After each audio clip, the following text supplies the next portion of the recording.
She was a radiant force, a trailblazer whose presence lit up both stage and screen. Dorothy Dandridge was the first black woman ever nominated for the Academy Award for Best Actress, a historic achievement that shone brilliantly against the backdrop of a segregated Hollywood.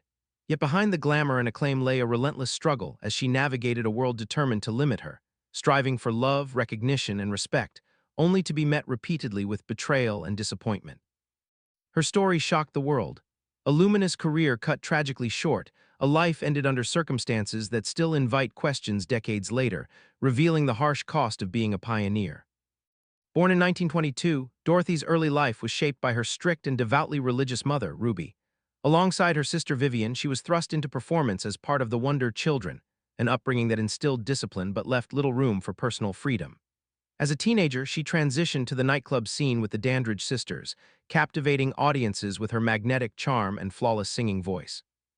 Hollywood soon took notice, but the roles offered were narrow and steeped in stereotype. Dorothy refused to accept parts limited to maids and side characters, a defiance that would define both her artistry and her fight against the racial barriers of 1950s cinema.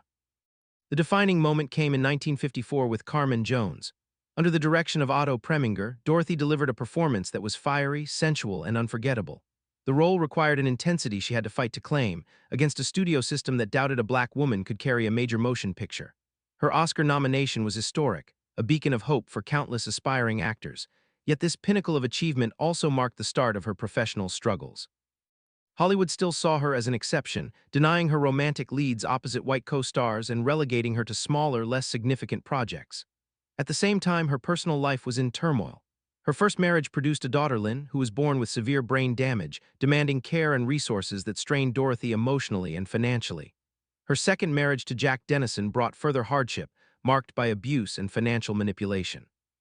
As her career waned, Dorothy faced a cruel paradox. The doors she had fought to open were barely ajar.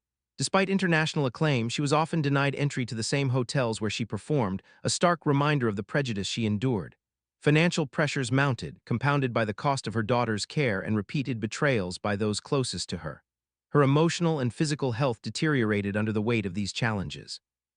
In 1965, at the age of 42, Dorothy was found dead in her apartment. The official cause ruled as an accidental overdose of an antidepressant. Yet the ambiguity surrounding her death, the tragedy of an icon crushed by the very world she sought to conquer, fueled endless speculation.